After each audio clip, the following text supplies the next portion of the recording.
نحمده ونصلي ونسلم على رسوله الكريم أما بعد فأعوذ بالله من الشيطان الرجيم بسم الله الرحمن الرحيم قال تبارك وتعالى في الكلام المجيد وَلَنَبْلُوَنَّكُمْ بِشَيْءٍ مِّنَ الْخَوْفِ وَالْجُوعِ وَنَقْصٍ مِّنَ الْأَمْوَالِ وَالْأَنفُسِ وَالثَّمَرَاتِ وَبَشِّرِ الصَّابِرِينَ کہ محمد سے وفا تو نے تو ہم تیرے ہیں، کہ محمد سے وفا تو نے تو ہم تیرے ہیں، یہ جہاں چیز ہے کیا لوح و قلم تیرے ہیں۔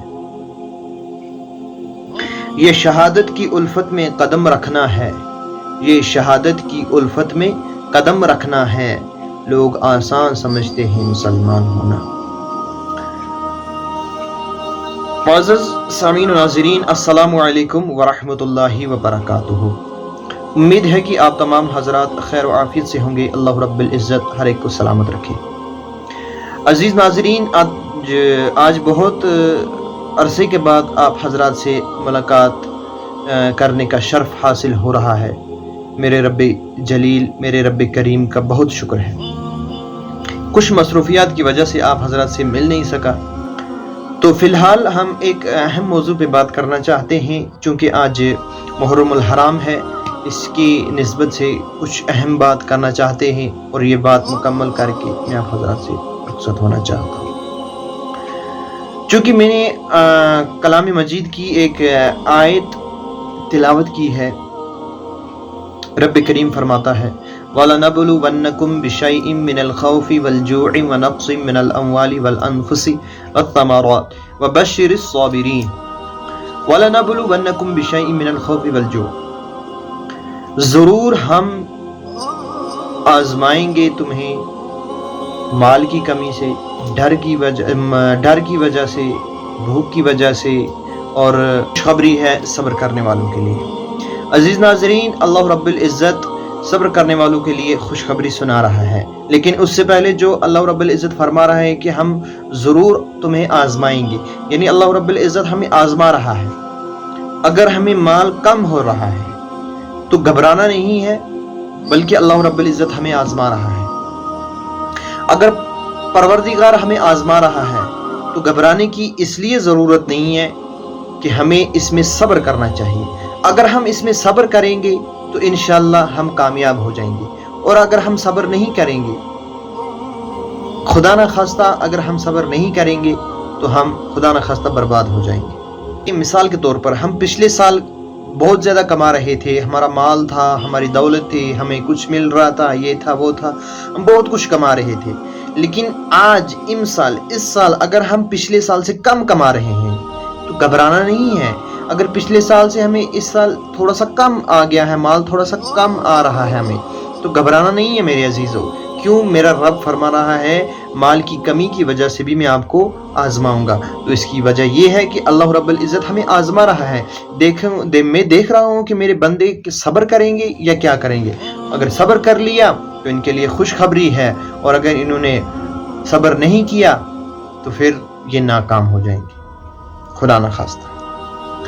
اور صبر کا پیمانہ، صبر کا جو کیا کہتے ہیں کہ صبر کی ایک عظیم مثال ہے، اور اس عظیم مثال کا ثانی کوئی ہو ہی نہیں سکتا جو صبر میرے امام نے کربلا میں کیا۔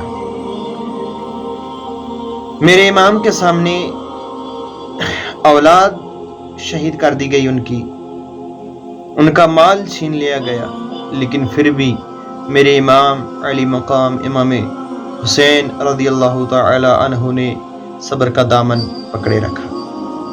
اللہ رب العزت اور بھی فرما رہا ہے ان اللہ مع الصابرین، بے شک اللہ رب العزت صبر کرنے والوں کے ساتھ ہے۔ تو عزیز ناظرین، صبر ایک بہت مضبوط ساتھی ہوتا ہے انسان کا، کسی بھی معرکے میں، چاہے وہ دینی مسائل ہو یا دنیاوی مسائل ہو، دینی کام ہو یا دنیاوی کام ہو، بس ہمیں صبر کا پیمانہ کبھی نہیں چھوڑنا ہے، صبر کا دامن ہمیں کبھی نہیں چھوڑنا ہے۔ صبر ہمیں کرتے رہنا ہے، چاہے کہ ہمیں کسی بھی طرف سے کوئی بھی پریشانی لاحق ہو جائے، تو انشاءاللہ اگر ہم صبر کریں گے تو پروردگار عالمین ہمیں اس صبر میں اور اس مصیبت سے صبر کی وجہ سے ہمیں آزاد فرما دے گا انشاءاللہ عز و جل۔